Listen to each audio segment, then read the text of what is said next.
The Breakdown. Hard Reset by The Word Alive. Save yourselves and lost all shame. Aren't you tired of living with your eyes shut? Are you living with your eyes shut?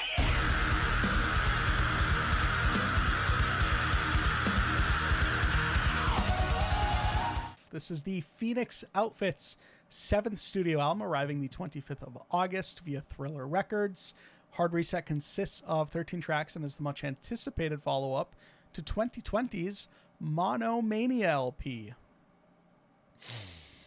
Okay, so when we interviewed Telly earlier this year. Yeah. You can go listen to that on our YouTube channel if you're interested. And I remember him talking about this record as essentially the desire behind it was to capture like the 15 years or so of the Word Alive, right? Yes. And to take the best aspects of every album and try to create an album that would please all their fans, which is a difficult task, right? Like it's hard to sort of win for everybody when objectively what you're doing is trying to please individual sections of your band, but also create like a overall package that'll please everyone. Like it was a tall order, right? Yeah. Listen, there are fans of Deceiver era Word Alive, and those fans are very different than the fans of the Monomania era. If we're comparing and contrasting any albums on here, those are very different records that obviously that will attract different fan bases, right? Mm-hmm. So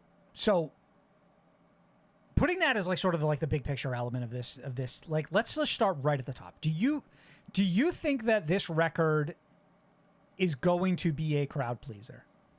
I think so.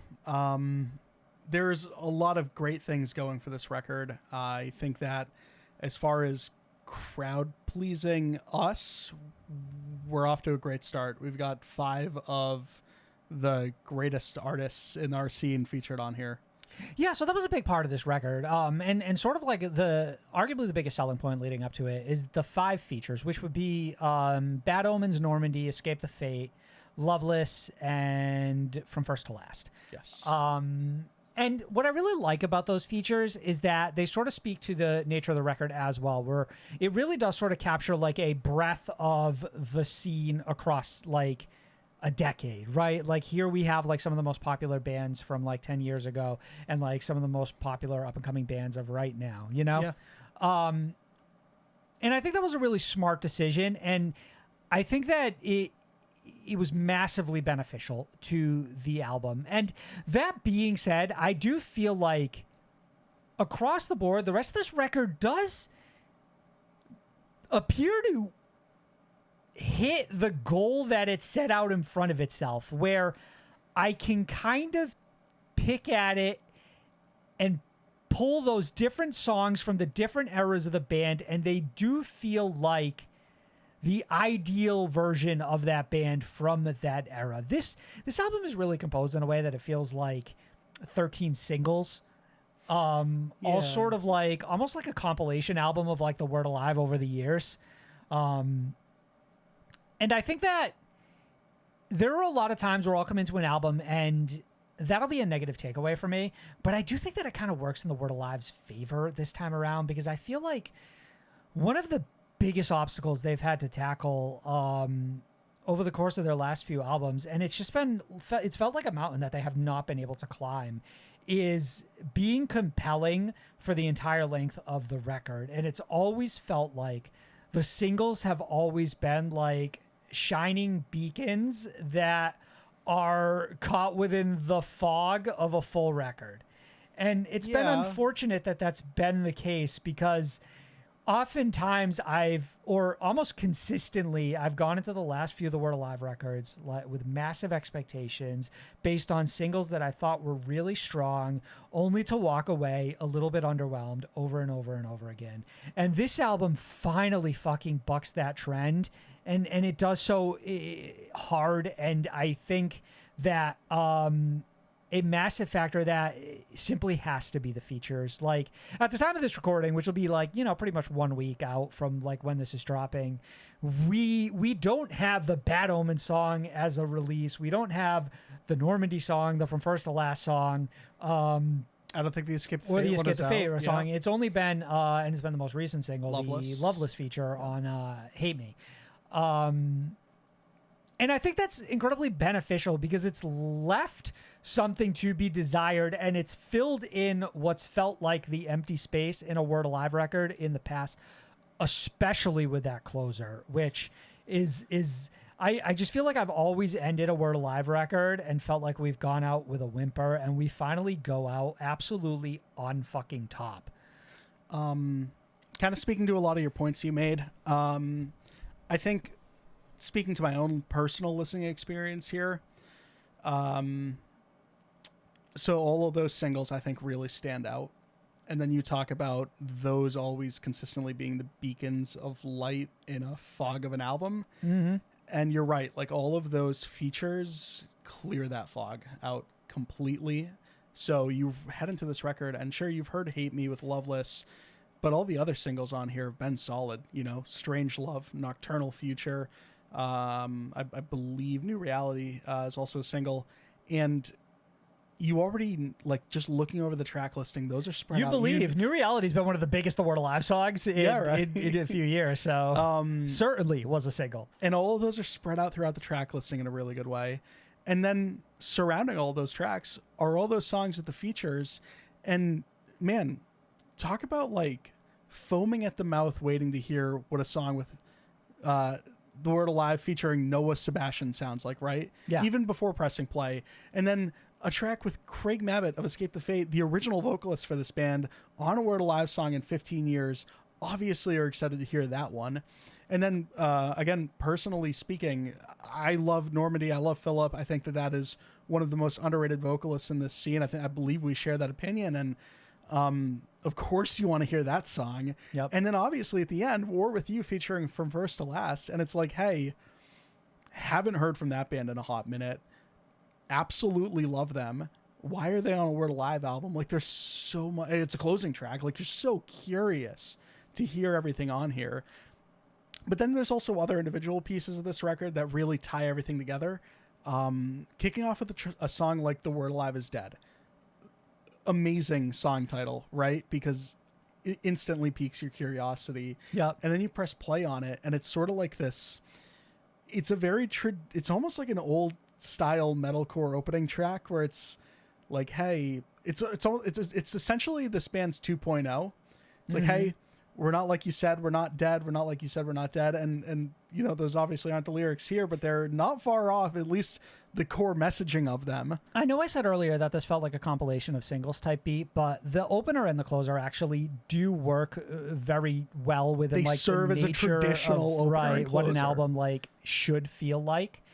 I really like that opener as well too, because there's sort of like this dissonant sensation of the feeling of sort of like dying and being reborn at the same time. And I think Very Tully's poetic sort of like to follow it up with the title track, Hard Reset. Yeah. And I think Tully communicates that really well with his vocal performance. There is a raw intensity to it, and it's a raw intensity that you find throughout a lot of the album, but it particularly works well in that song because of exactly sort of the nature of it and what it's trying to do, right? Yeah. This is the best Tully has sounded on a Word Alive record, I think, period. I think you just have a lot of good songs, and the thing is that like Telly's voice has never been the problem with the Word Alive songs. You know what I mean? Like Telly always has sounded like an incredibly unique vocalist and has always really stood out in the scene. It's just, call it for what it is. There are a couple of things on this record that just have felt missing in sort of a dire way for this band. One is that there's no mid-level hook or melody throughout here. There's all like every chorus was written with the intention of the potential of utilizing this as a single, right? So everything, nothing, respectfully, nothing feels like of a lower quality, right? No. And I've definitely felt that on the last couple of records where it felt like, man, we got a couple of songs where, you know, we're really leaning into this hook, but it just doesn't work. And it's, you know, just unfortunate. And let me get back to one of those other songs, right? I never feel like I need to dip on a song and get to a different one. I think this might be the most stable this band's lineup has also been from one album to the next, at least in a minute. Obviously, you know, the band's not a duo by any means, but you only really have two like OG members left. Right. But you have two other members now who I believe maybe not were part of the Monomania thing, but like they've been around, and it just feels like the most stable heading into a Word Alive album we've been in a while. And I think that's also paying off artistically for them. I mean, it definitely appears that the band understood, like, everybody was on the same page of where we wanted this to end, right? Like, what they were going for. Yeah. I think that, I sort of found myself growing attached and sort of, like, endeared to songs after listening to them over and over and over again. This was a really easy album to sort of, like, rip through and then start over and do it again. And I think that sort of speaks a little bit to the variety. And then the other point, of something that I feel like the Word Alive has needed a little bit more of. It's just sort of that like upped tempo.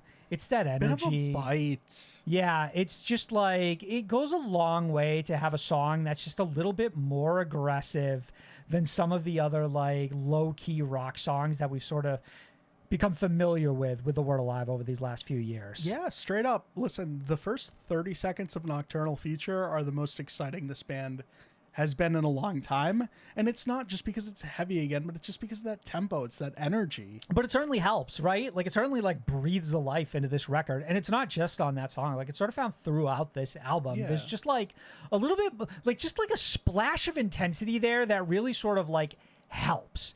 I